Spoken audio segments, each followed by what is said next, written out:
I see the question of gear progression thrown around a lot, and I wanted to put something together that can act as a rough outline for purchasing melee gear.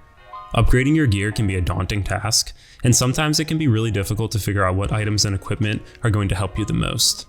I'm here to help you make those decisions and prevent you from looking like a weenie. So maybe you're just overwhelmed with buying gear, or maybe you really just have no idea where to start. Either way, I'm going to walk you through upgrading your gear in an efficient order so you can stop looking like a credit card warrior with your full bandos and a dragon scimitar, and you can start clapping some cheeks. While it looks kind of difficult at first with just the vast amount of melee gear that there is, progressing your melee gear is actually relatively straightforward, at least in the beginning, once you know what to look for. So in old school RuneScape, it's almost always more important to focus on offensive bonuses to increase your max hit potential and your DPS. So that's kind of how this guideline is going to be built. And also, you have to remember that at the end of the day, this is kind of subjective. While there definitely is importance to making these upgrades, a lot of it's going to depend on the type of content that you want to do. So I'm only giving this order as a recommendation because ultimately it's up to you what gear you buy. Since every player is going to be at a different stage in their account progression, I'm going to timestamp everything so that way you can match yourself up with where your account currently is. You can also skip ahead to the end of the video if you just want a quick overview of the entire progression. With all of that said, let's get started with the basics. Before base 40 combat stats, progression is extremely basic, so I won't really be touching on it. As you're starting out, there isn't a ton of variety in the gear you can use, so you're probably rocking something like this. And while there's not much you can really purchase at this stage, there is a lot of gear that you can actually unlock via minigames, quests, and skilling. While building your account, it's vital to start working on getting these untradeable and quest-related items because there are so many great gear upgrades you can make without spending a single penny, and they're going to really help progress your account forward, so I would recommend going for these as soon as possible anyway. So for a good baseline, I would definitely aim at unlocking the Helm of Knight's Knot, Barrow's Gloves, a Fire Cape, a Dragon Defender, a Dragon Scimitar, a Fighter Torso, and Arclight. Getting some of these items are going to be way more challenging than getting others, and some of them are going to be way more time consuming than others. But all of these items are very important and they're going to give you a lot in terms of versatility. Most of them are essentially free and you only really have to invest a little bit of time into getting each of them. They're going to help your account in other aspects as well, so definitely go ahead and get them. So now with some skilling, questing, and minigame grinding done, you're going to have a really great baseline to start out with. But there are definitely still some upgrades to make, so let's get into them. The first upgrade is going to end up being kind of inconsequential, but I would start out with a warrior ring. The stats gained from the warrior ring are very minimal, but a ring is better than no ring. You will be getting a slight increase in accuracy, so it's definitely worth picking up for how cheap it is. You can also go ahead and imbue the ring in Nightmare Zone if you want, which will double the bonuses from +4 to +8. The next upgrade I would make would be Dragon Boots. Dragon Boots give you an additional +2 strength bonus, as well as some defensive bonuses over the climbing boots, and they are very cheap to purchase. They do require 60 defense to wear, so if you don't quite have that yet, I would train up to get them, but I would definitely suggest buying them as soon as you can wear them, because they will provide a large boost in DPS. The next item I would buy would be a Berserker Ring. In terms of buy it for life gear, the Berserker Ring takes the cake. In its base form, it provides a +4 strength bonus, but this can be doubled by imbuing it on Nightmare Zone, which I highly recommend. This is one of the most beneficial purchases you can make for your account. Not only will the ring help you fully maximize your DPS, but it's also worn in nearly every situation. From training Slayer to bossing, the Berserker Ring is vital due to just how much it will increase your damage output. Next up, we'll upgrade your weapon because in general, weapons will provide the largest increase in DPS. Unfortunately, at this stage in your account, you probably don't have very high attack yet, so at 70 attack, we'll start with the Abyssal Whip. The Abyssal Whip has a strength bonus of +82, which is 16 more than the Dragon Scimitar. This is a huge increase to your overall DPS, and it's one of the best ways to maximize your damage and accuracy while you're training. The downside to the whip is that it has no attack style for training strength independently. While it does have a controlled style to train all 3 combat stats at once, you may wish to train strength by itself. If this is something that you want, you can go ahead and purchase a Ceradomin sword. This is a two-handed weapon that will give you a large bump in both damage and accuracy over the Dragon Scimitar, but it will cost you the ability to use your Dragon Defender. This is a totally optional purchase, but if you want to train strength independently, Ceradomin swords are very cheap and it's a perfect option. Next up, I would purchase Obsidian Plate Legs. They require 60 defense to wear, and while you do lose some of the defensive bonuses of the Rune Plate Legs, Obsidian Plate Legs will give you a small increase to your DPS since they give an additional strength bonus. It's for this reason that I would skip buying Dragon Plate Legs entirely, since they only provide defensive bonuses over the Rune Plate Legs and they only cost a little bit less than Obsidian Plate Legs. Next up, you can buy an Amulet of Fury. The Fury provides +2 strength over the Glory as well as more defensive bonuses, which will help you recoup some of the defense lost when upgrading your plate legs. The DPS increase provided from an Amulet of Fury is very minimal, but it's a very versatile piece of jewelry and it's definitely worth purchasing. If Slayer is something that you want to focus on, I would recommend buying a Black Mask. Slayer is a great way to train your combat stats while making some money on the side, and wearing a black mask will help you with both accuracy and damage since it provides a +16.67 boost to your attack and strength when on a Slayer task. I would also suggest getting the black mask imbued as soon as possible so that boost carries over to range and magic as well. Since the black mask buff only works while on task, the Helm of Night's Knot will still be better when you're not training Slayer. Whenever you have a good amount of Slayer points, you can go ahead and upgrade the Black Mask to the Slayer Helm. This is definitely not an immediate priority, but it will be very useful as you continue training Slayer and fighting a larger variety of monsters. You can also pick up Proselyte Armor. The top and bottoms provide a +14 prayer bonus, which is very helpful for Slayer tasks where you want to camp protection prayers. The other stats of the armor are really nothing special, but they will help your prayer points last as long as possible while on task. Once you have all that purchased, you're going to have gear that is perfect for training efficiently. I would focus on getting your combat stats up and making some money as we move forward, since the upgrades are going to start becoming much more expensive and a lot of the benefits are going to be less substantial. The next upgrade you should make are Ferocious Gloves, which require 80 attack and strength, as well as the completion of Dragon Slayer 2 to wear. The Ferocious Gloves give a +2 strength bonus over Barrow's Gloves, and they're relatively cheap compared to many of the other best in slot items, which makes them a perfect first upgrade for your best in slot gear. You do lose all of the defense bonuses of the Barrow's Gloves, but remember that strength bonus is key. The faster you can kill a monster, the less damage you're going to end up taking. Next up, go ahead and purchase an Amulet of Torture. The Amulet of Torture is like an Amulet of Strength on steroids. It requires 75 hit points to wear, and it's a purely offensive piece of jewelry. While the Torture does lose all of the defensive bonuses of the Fury, it makes up for it with an increase in attack and strength bonuses, which will be a huge boost to your DPS. Buy Primordial Boots next. Yes, the boots are an expensive upgrade, but they are also extremely useful. The Primordial Boots require 75 strength and defense to wear, and they are an immediate upgrade to Dragon Boots. Not only do they give you +1 strength, but Primordial Boots also have higher attack and defensive bonuses. Even though the DPS increase is pretty small, one of the reasons I would suggest purchasing Primordials now is that they're very versatile. As you start doing more PVM, you will find yourself wearing Primordial Boots a majority of the time, even while using other attack styles. I would purchase Bandos Tacets next. They are a direct upgrade to Obsidian Plate Legs, and they only require 65 defense to wear. They don't provide a huge boost in DPS, but they do have an additional +1 strength bonus, as well as much more defense.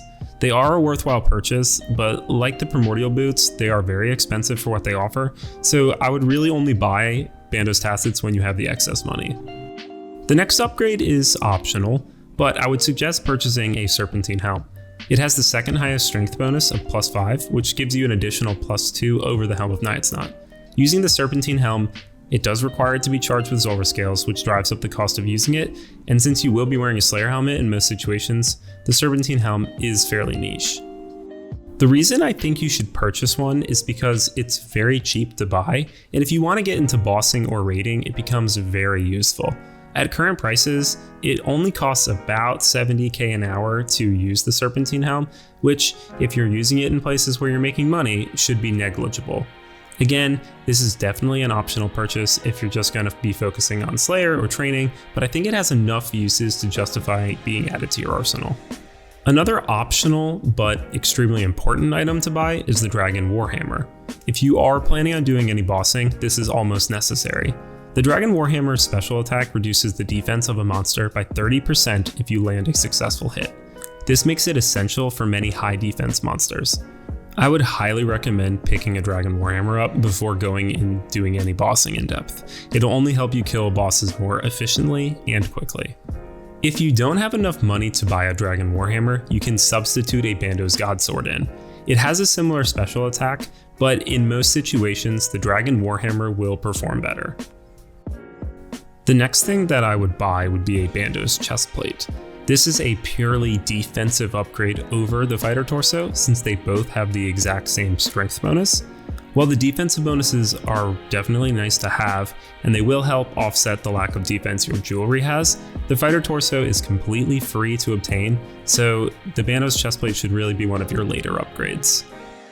A good side upgrade you can make is the Dragonfire Shield. The Dragonfire Shield has the unique ability to mitigate the effects of Dragonfire, and when it's fully charged, it provides significantly more defensive stats compared to the Dragon Defender. This makes it very useful for Dragon or Wyvern Slayer tasks, and considering its low price, it's a very useful item to have.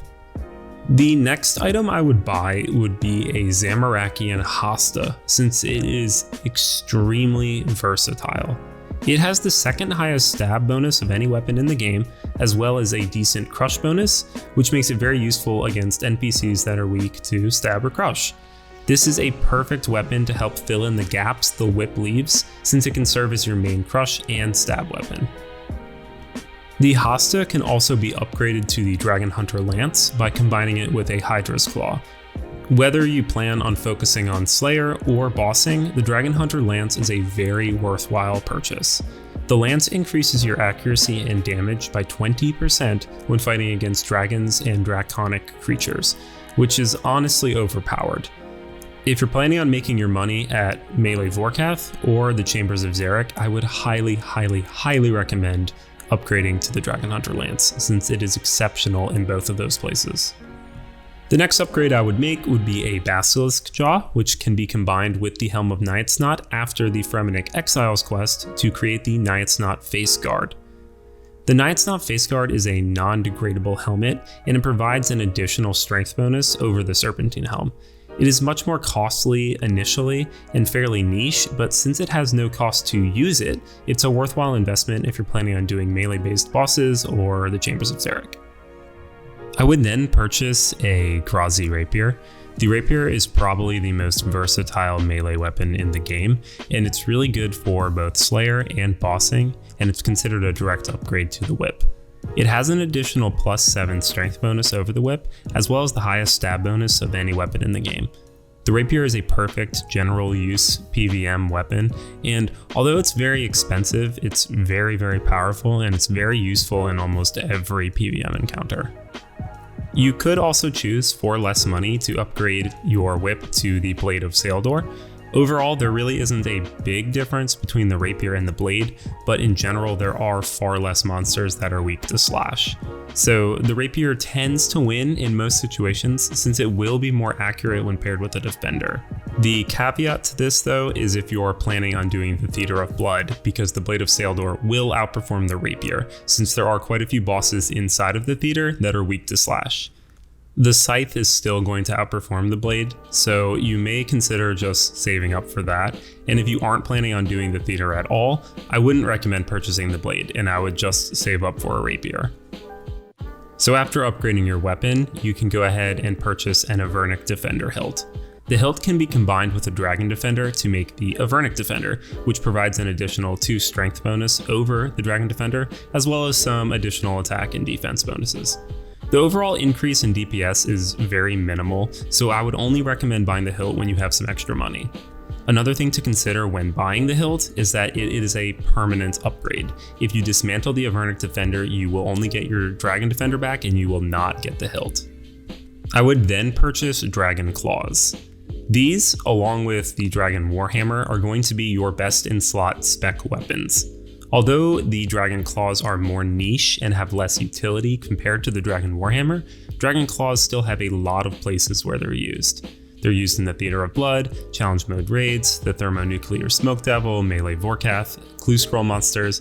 These are just some of the places where the claws shine, so they're definitely a worthwhile purchase. And now, after you've purchased all of those things, go ahead and save up half a bill, because the next thing you should buy is a Scythe of Vitor. This weapon is extremely powerful and extremely useful. It's best in slot at most bosses, and it's the ultimate two-handed weapon. Even though it's one of the most versatile melee weapons and it will almost always be best in slot, the downside to using the Scythe is that it is very expensive, since it requires blood runes and vials of blood to be charged. So unless you're rolling in money, I would really wait to purchase the Scythe until you're ready to camp raids and make a lot of that money back, or if you're just using it in places where you're going to be making money. But overall, I mean, it can hit 3 times on most large enemies, and it's an absolute beast. So definitely add it to your arsenal when you can afford the upkeep costs. The last and probably most niche upgrade you can make to your weaponry is the Inquisitor's Mace. The Inquisitor's Mace is the crush equivalent to the Blade of Saeldor or the Grazi Rapier. Being the best in slot crush weapon, it's very useful, though it is best paired with the Inquisitor's armor set. Though it can be outclassed by the Scythe on crush, the biggest upside to using the Inquisitor's Mace is that it has no cost to use, so it can be a great option when you don't want to spend money on Scythe swings. As of right now, the mace is exceptionally expensive, so it's really not worth purchasing unless you're sitting on a lot of extra cash.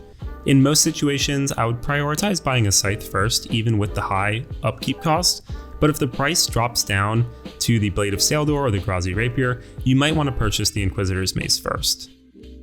So these are all of the main upgrades I would make to your melee gear.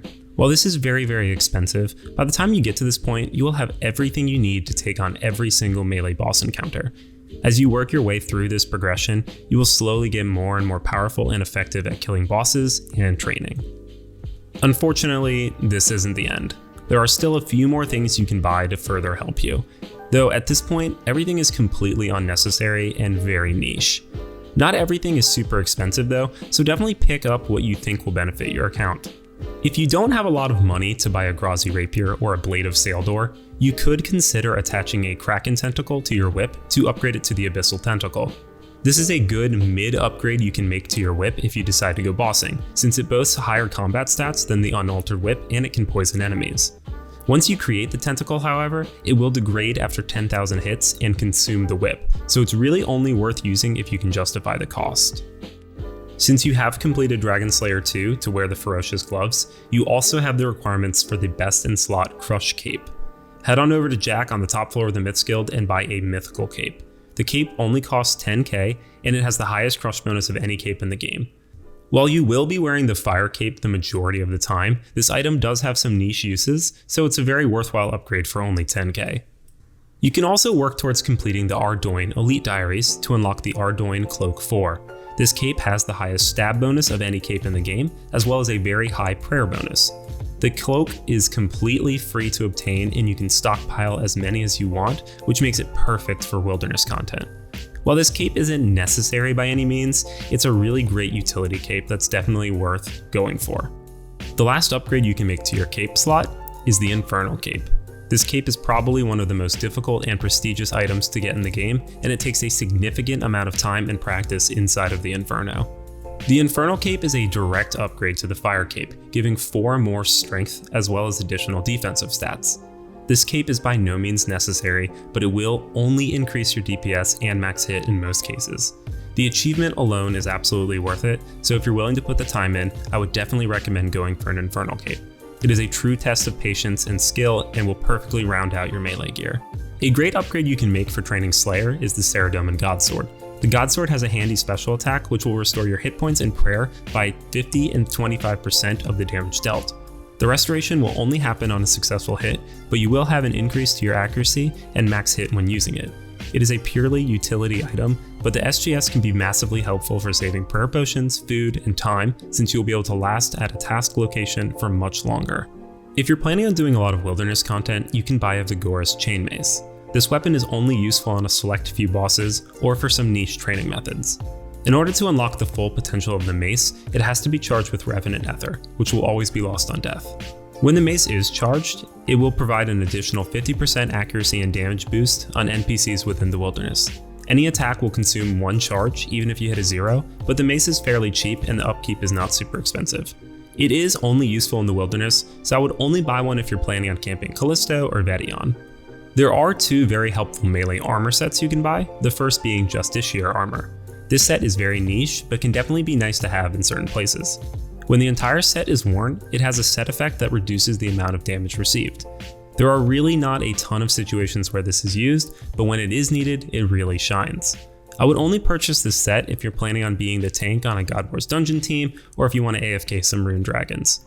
The helm does have some further niche uses at solo Commander Ziliana or when you're getting your first Infernal Cape, but it's by no means necessary in either instance. The second armor set is the Inquisitor's armor. This is a crush-based set, and it could be considered a direct upgrade to Bandos. Each piece gives a 0.5% boost to damage and accuracy when you're using the crush attack style. When the entire armor set is worn, an additional 1% is added, providing a 2.5% boost in total. This makes it very useful at the Chambers of Xeric or at the Nightmare of Ashihama. It can be helpful in other situations such as the Calphite Queen or Cerberus, but you will lose the additional set bonus since the Slayer helmet will be worn instead. I would only buy the Inquisitor's armor set if you have a lot of excess money or when the price comes down. The armor has the same strength bonus as Bandos, so the benefits aren't that great and there's really no rush to buy it. The last upgrade I would consider making is the Tyrannical Ring. This is a very useful ring to pair with crush weapons since it provides a massive crush bonus. Unfortunately, it doesn't provide any strength bonuses, so this ring should only be worn to increase crush accuracy. It is very helpful when you use it with the Dragon Warhammer since it will help you land a successful hit and reduce the enemy's defense. The ring can be imbued at Nightmare Zone for 650,000 points, which will double its bonuses, only further helping your crush accuracy. And that's it, we're finally done. Since this was a lot of information, here's a quick overview of the upgrade progression you can make for melee gear. I'll also attach this image in a link in the description so you can have it for easy reference. This is all just a suggestion for how I would recommend upgrading your gear so you can get the most bang for your buck. But at the end of the day, purchase what you think is going to help your account the most. If you found this helpful, let me know. I also want to hear your opinions. Did I miss something? What do you think the best order is for upgrading gear? Feel free to let me know in the comments. But for now, thank you guys for watching, and I will see you in the next one.